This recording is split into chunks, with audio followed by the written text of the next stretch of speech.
Hello नमस्कार साथियों, स्वागत है आप सभी का।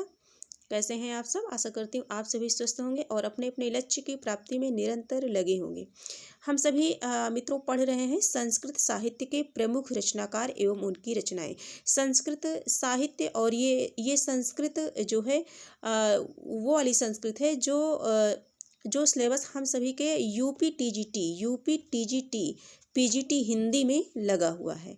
यूपी टीजीटी पीजीटी हिंदी विषय में जो लगा हुआ है संस्कृत का चैप्टर, वहाँ से जो प्रश्न बनते हैं उन सभी को हम सभी टॉपिक वाइज जो है कवर करने की सोच रहे हैं। तो इस क्रम में आज ये दूसरी क्लास है और जैसा कि आप देख पा रहे हैं खा नंबर पर कालिदास हैं और का पे हमने पढ़ा है, यानी कि जो पहली क्लास हम लोगों की है वो महाकवि भास के बारे में पढ़ा है। किसके बारे में? भास के बारे में। और भास के कुल कितने नाटक बताए गए हैं? कुल 13 नाटक बताए गए हैं। महाकवि भास के 13 नाटक बताए गए और 13 के बारे में पूरा डिटेल में आप लोगों को समझाया गया है। जो भी विद्यार्थी ये क्लास नहीं देखे हैं वो इस चैनल पर बने रहें और देख पाएंगे कि उनकी जो तैयारी है वो बहुत ही बेहतर होगी। और एक एक टॉपिक करके एक एक कवि के बारे में, उनका जीवन परिचय, उनकी रचनाओं के बारे में धीरे धीरे एक एक टॉपिक के माध्यम से हम सब धातु रूप, शब्द रूप, सभी टॉपिक पर विचार करेंगे। जो भी संस्कृत साहित्य से प्रश्न बनते हैं UP TGT PGT LD grade Hindi में, उन सभी विषयों पर चर्चा की जाएगी। तो जो है आज की क्लास हम देखते हैं कालिदास पर है। महाकवि कालिदास के विषय में सभी परिचित हैं। ये बहुत ही महत्वपूर्ण है। इनकी जो भी रचनाएं हैं सभी महत्वपूर्ण हैं। इनकी रचनाओं से जो है प्रश्न प्रायः बनते हैं, परीक्षा में बनते ही बनते हैं। तो ये जो है वेरी इंपॉर्टेंट है, इतना आप ध्यान रखिएगा। आगे हम सभी अब थोड़ी चर्चा कर लेते हैं। इनकी पत्नी का नाम था विद्योत्मा। इनकी पत्नी का नाम था विद्योत्मा और इनके जो ससुर थे वो शारदानंद थे। इनके जो ससुर थे शारदानंद और मित्र लंका के राजा कुमारदास थे। लंका के राजा कुमारदास किसके मित्र थे? महाकवि कालिदास के। समय ईसा पूर्व प्रथम शताब्दी, कभी कभी समय भी पूछा जाता है, तो समय ईसा पूर्व प्रथम शताब्दी किसकी बात हो रही है? कालिदास की। जन्म स्थान इनका जो है उज्जैनी, यानी कि कश्मीरी बंगाली है ना, उज्जैनी में होता। आश्रय दाता, ये किसके आश्रय दाता थे? तो आश्रय में रहते थे तो चंद्रगुप्त विक्रमादित्य के। और इनकी जो जाति थी वो ब्राह्मण थी। कालिदास ब्राह्मण जाति के थे और ये जो है आश्रयदाता चंद्रगुप्त विक्रमादित्य के आश्रय में ही रहते थे। आगे हम सभी देखेंगे रचनाएं इनकी देखेंगे। रचनाएं वेरी इंपॉर्टेंट है। काल क्रम की दृष्टि से सबसे पहले देखिए क्रम से रखा गया है ऋतु संहार है। ऋतु संहार कैसा काव्य है? तो गीत काव्य है। प्रश्न बन सकता है। कुमार संभवम महाकाव्य है। कुमार संभवम महाकाव्य, देखिए दो महाकाव्य हैं, एक कुमार संभवम है और दूसरा रघुवंशम। ठीक है, कुमार संभवम रघुवंशम महाकाव्य है। बाकी ऋतु संहारम क्या है? गीति काव्य है। मालविकाग्निमित्रम ये नाटक है। विक्रमो वर्षीयम त्रोटक है। मेघदूतम खंड काव्य है। प्रश्न बनता है, कई बार बना है। मेघदूतम कैसा काव्य है? खंड काव्य है। अभिज्ञान शाकुंतलम वेरी इंपॉर्टेंट रचना है ये, कालिदास की बहुत ही महत्वपूर्ण रचना है ये अभिज्ञान शाकुंतलम, और ये नाटक है। क्या है? नाटक है। तो इस प्रकार से हम लोगों ने इनकी रचनाओं को देखा और ये रचनाएं क्रम से हैं। सबसे पहले क्या है? देखिए काल क्रम की दृष्टि से पहले है ऋतु संहार है, गीति काव्य है। दूसरा है कुमार संभवम महाकाव्य है। तीसरा मालविकाग्निमित्रम नाटक है। चौथा है त्रोटक, ये मेघदूतम खंड काव्य है। रघुवंशम महाकाव्य है। विज्ञान शाकुंतलम नाटक है। ये सारी रचनाएं, जो 7 रचनाओं को हम लोगों ने देखा है, ये किसकी है? ये महाकवि कालिदास जी की है। हाँ, वही कालिदास जिनको कुछ भी नहीं आता था, है ना, जिनकी पत्नी का नाम क्या था? विद्योत्मा, है ना, बहुत ही विद्वान थी। और ये कालिदास की हिस्ट्री आप जानते होंगे, कालिदास की कहानी की विद्योत्मा बहुत जो है तेज थी। इस कहानी से सभी परिचित होंगे प्राय। शॉर्टकट में मैं थोड़ा सा याद दिला देती हूँ आप सभी को कि विद्योत्मा बहुत विद्वान थी, है ना। उनकी जो है उनकी शादी के लिए जैसा कि वर ढूंढा जा रहा था, तो जो ब्राह्मण थे वो सब थक गए थे ढूंढते ढूंढते। तो जो है कालिदास जो थे जिस डाल पे बैठे थे उसी डाल को काट रहे थे। तो रास्ते में जब ब्राह्मण लोग जा रहे थे, पंडित लोग, तो उन्होंने देखा कि इससे बड़ा मूर्ख कोई नहीं होगा, तो इनसे जो है शादी करा दी जाती है। तो कुछ क्वेश्चन हुए, उसका जवाब भी उन्होंने दिया, है ना। तो इसी तरह से फिर ये विद्योत्मा तो बहुत महान विद्योत्मा थी ही, विद्वान थी, विदुषी थी। और कालिदास महामूर्ख थे। फिर इनकी शादी इनसे करा दी जाती है। फिर क्या होता है, जब विद्योत्मा को पता चलता है कि ये महामूर्ख हैं, तो उन्होंने उनको क्या किया, कालिदास के मंदिर में जो है भेज दिया, यानी कि धक्का दे दिया, और वो जाकर के कालिदास के मंदिर में, जैसा कि किंवदंती है ना, जैसे कि पढ़ाई से ही पता चलता है सब कुछ, कि हम लोगों ने भी कहीं पढ़ा है, आप लोगों ने भी जैसे पढ़ा है वैसे सब लोग पढ़ के ही कुछ ना कुछ सीखते हैं एक दूसरे से। तो एक किंवदंती है कि फिर ये कालिदास के मंदिर में जा पड़े और माँ काली की कृपा से इनको ज्ञान प्राप्त हुआ और ये महाकवि कालिदास कहलाए। ठीक है, तो जो है तो उन्हीं के बारे में हम लोग पढ़ रहे हैं। तो ये वही कालिदास हैं जिनकी ये 7 रचनाएं हैं, और इनमें से कुमार संभवम में कितने सर्ग हैं, और जो है अभिज्ञान शाकुंतलम में कितने हैं, रघुवंशम में कितने हैं, है ना, ऋतु संहारम में कितने हैं, तो ये सारी डिटेल हम इस क्लास में जानेंगे। अभी हम जो है शॉर्टकट में इतना हम लोगों ने देख लिया। अब आगे हम सभी देखेंगे उपासक किसके थे, तो ये शिव के उपासक थे। किसके थे, शिव जी के उपासक थे। आगे हम सभी देखेंगे, थोड़ा सा और देखते हैं कि जो इनका प्रिय छंद क्या था, तो उपजाति अनुष्टुप छंद था। उपजाति अनुष्टुप छंद था। प्रिय अलंकार इनका क्या था, उपमा। देखिए इसके विषय में एक दोहा है, उपमा कालिदासस्य भारवे अर्थ गौरवम दंडिना पद लालित्यम माघेशंती त्रयोगुणा। तो इनसे कई प्रश्न बन गए, है ना। माघ को क्या प्रिय है, दंडी को क्या प्रिय है ना, भारवी को क्या प्रिय है। तो उसमें सबसे पहले उपमा, उपमा अलंकार के लिए प्रसिद्ध है। ये भी प्रश्न कई बार परीक्षा में बना है। कालिदास की रीति एवं गुण वैदर्भी रीति और प्रसाद गुण है। वैदर्भी रीति प्रसाद गुण है। इसके पहले भास के विषय में पढ़ा था, तो भास जो है तीनों गुणों से जो है थे। वैदर्भी ये रीति और प्रसाद गुण है ना, तीनों, तो वो तीनों गुणों से थे, तीनों गुण थे उनमें, लेकिन इनमें केवल प्रसाद है। कालिदास का जो प्रिय रस है वो क्या है, श्रृंगार रस। श्रृंगार रस से तो परिचित ही होंगे, है ना। श्रृंगार के 2 पक्ष हैं, संयोग और वियोग। बाकी यहाँ इतनी ही चर्चा करते हैं। कालिदास का प्रिय रस क्या है, श्रृंगार रस।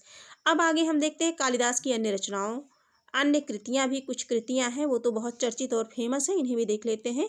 काली स्त्रोत और गंगाष्टक, ज्योति ज्योतिर्विदा भरण, है ना, राक्षस काव्य, श्रुतबोध, ये सभी हैं। ये जो है आप पढ़ लीजिए जानकारी के लिए, बाकी जो ऊपर थी उन्हें तो बिल्कुल मत भूलिएगा, और इतनी जानकारी होनी चाहिए कि इसके अतिरिक्त भी कुछ रचनाएं। कालिदास के जीवन के कुछ महत्वपूर्ण तथ्य हैं, इन्हें देखते हैं। काली जो है देवी की उपासना से विद्या की प्राप्ति, है ना। काली देवी की उपासना, जैसा कि बताया, काली माँ के मंदिर में जा पड़े और वहीं ये अर्चना पूजा वंदना करने लगे और इतनी आराधना किए कि काली माँ प्रसन्न हो गई और इनको ज्ञान प्राप्त हो गया। विद्या प्राप्ति के बाद कालिदास का कथन है, देखिए, अनावृत कपाटम द्वारम दे, यानी कि दरवाजा खोलो। जब ये आते हैं अपनी पत्नी के यहाँ, पत्नी के पास, तो कहते हैं कि अनावृत कपाटम द्वारम दे, जिसे कुछ नहीं आता है अथा वो संस्कृत में इस तरह से बोल रहा है ना, तो यानी कि दरवाजा खोलो।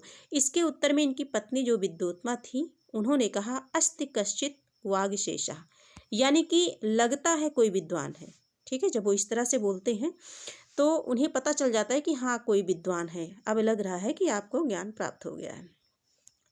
तो उन्होंने कहा जो है अस्ति कश्चित वागशेषा, मतलब वाणी में कुछ विशेषता है, लगता है कोई विद्वान है। अस्ति से, तब इन्होंने अस्ति से ये कहा, किसने, विद्योत्मा ने कहा। विद्योत्मा का के कथन से जो पहला शब्द था अस्ति, अस्ति से इन्होंने कुमार संभवम की रचना की, और कश्चित से इन्होंने मेघदूतम की रचना की, और वाग से इन्होंने रघुवंशम की रचना की। ये तीनों रचनाएं ध्यान देंगे आप सभी। ठीक है, आगे देखेंगे विक्रमादित्य की सभा में 9 रत्न थे। कितने थे, तो 9 रत्न थे। सभी परिचित हैं, ये चीज़ जानते ही हैं, है ना, बचपन से जानते हैं। जिसमें से एक कालिदास भी थे। कौन थे, एक कालिदास भी थे। देखो, धन्वंतरी, छपड़ कामर सिंह, शंकु, बेताल भट्ट, है ना, घट कर पर कालिदासा, और ख्यातो 12 मिहिरो नृपते सभायाम रत्नानि वै वर रुचिर नौ विक्रमस्य। ठीक है, तो इस श्लोक से यह सिद्ध हो जाता है कि 9 रत्न थे और उनमें से कालिदास भी थे। आगे हम देखेंगे थोड़ा सा और, एक किंवदंती के अनुसार धारा के राजा भोज के प्रधान कवि कालिदास थे। कहाँ के, धारा के राजा भोज के प्रधान कवि कालिदास थे। एक किंवदंती के अनुसार कालिदास का अंतिम समय लंका में महाराज कुमारदास के यहाँ बीता। जैसा कि अभी ऊपर हम लोगों ने देखा था कि जो कुमारदास थे ये इनके मित्र थे और वो कहाँ के थे, लंका के थे। तो कुछ किंवदंती कुछ से पता चलता है कि लंका के महाराजा कुमारदास के यहाँ बीता और वहाँ धन के लोभ में एक वैश्या ने उनकी हत्या कर दी, ऐसा किंवदंती में मिलता है। ऐसा कहावत है, मतलब कहा जाता है, ऐसा सुनने में आता है। कालिदास ने वेद, दर्शन, उपनिषद, रामायण, महाभारत, गीता, पुराण, आयुर्वेद, धनुर्वेद, संगीत शास्त्र, ज्योतिष, व्याकरण, छंद शास्त्र, काव्य शास्त्र आदि का गंभीर अध्ययन किया। बाद में राजकवियों को कालिदास कहने की परंपरा चल पड़ी। ठीक है, तो इस प्रकार से हम लोगों ने आज कालिदास के विषय में क्या सीखा, थोड़ा सा एक बार रिवीजन कर लेते हैं क्योंकि ये महत्वपूर्ण कवि हैं। और वैसे भी हम लोग जो भी चीज़ें पढ़ते हैं उन्हें एक बार देखते हैं कि हम लोगों ने क्या सीखा, है ना, कितना पढ़ा हम लोगों ने। तो महाकवि कालिदास के विषय में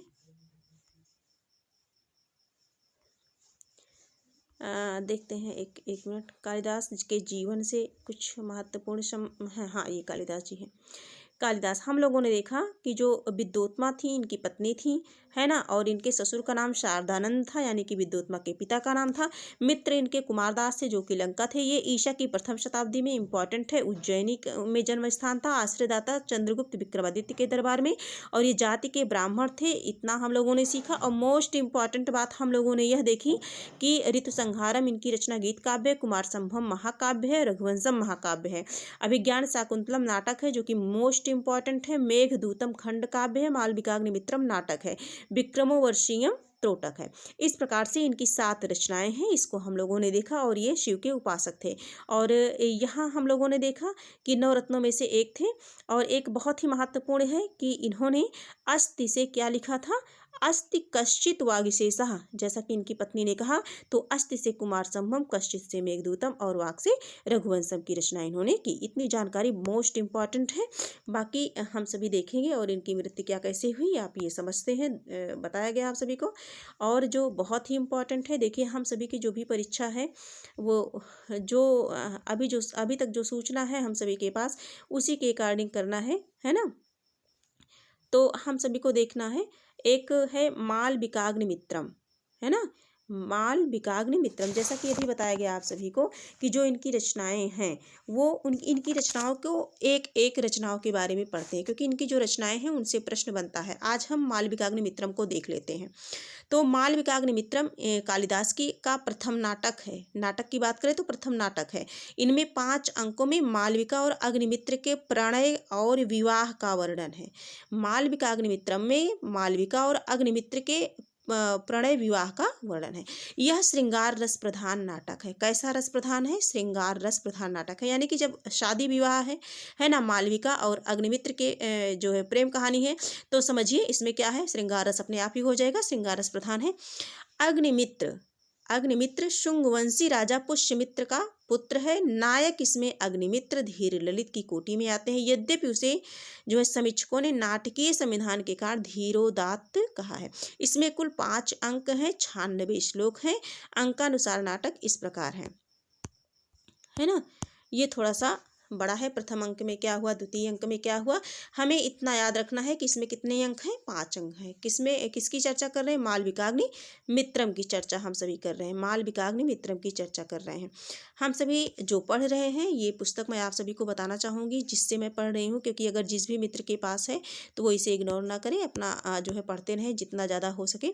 तो ये है जो है हिंद संस्कृतम है ना, बहुत ही इम्पॉर्टेंट पुस्तक है। जैसा कि हम सभी के गुरु हैं और उन्होंने जो है इस पुस्तक की रचना की है और उनकी जितनी प्रशंसा की जाए उतना कम है। सभी परिचित भी होंगे उनसे। और ये जो है वही बुक है ना, संस्कृत गंगा की। तो ये संस्कृत हिंदी साहित्य में जो संस्कृत आती है प्रश्न, उसके लिए बहुत ही महत्वपूर्ण बुक है। तो आप चाहें तो इसे ले भी सकते हैं, पढ़ भी सकते हैं। ये देखिए, आप अपने लाभ के लिए, जहाँ से आपको लाभ मिले, जहाँ से आपको सही सटीक प्रामाणिक जो है जानकारी मिले, जो आपकी परीक्षा में जो है सहयोग प्रदान कर सके, आपकी तैयारी को मजबूत प्रदान कर सके, आप वहाँ से आप पढ़िए जहाँ से आपको समझ में आए, जिस पुस्तक से समझ है ना, जो तो जो आपके लिए हितकर हो, तो आप कर सकते हैं अपनी इच्छा अनुसार। ये क्लास आपको जो भी महत्वपूर्ण क्लास हैं, टॉपिक हैं, उन सभी पे जो है चर्चा की जाएगी इस क्लास में। आज की क्लास हम यहीं कंप्लीट करते हैं, है ना। फिर मालविकाग्नि मित्रम के बारे में हम लोगों ने देखा है, इसमें कितने अंक थे, इसमें क्या क्या है, जो बातें थीं उन बातों को हम लोगों ने देखा। आज की क्लास हम यहीं कंप्लीट करते हैं। फिर हम अगली क्लास में मिलेंगे, अगली रचनाओं के साथ मिलेंगे, और जो भी महत्वपूर्ण तथ्य हैं जो परीक्षा की दृष्टि से उपयोगी हैं, उन सभी की चर्चा हम अवश्य करेंगे। और आज की क्लास यहीं हम कंप्लीट करते हैं, हम फिर मिलेंगे। और यदि ये क्लास आपको उपयोगी लगी हो तो आप इसे लाइक, सब्सक्राइब और अपने कुछ मित्रों तक शेयर कर दीजिए। फिर मिलेंगे, तब तक के लिए धन्यवाद।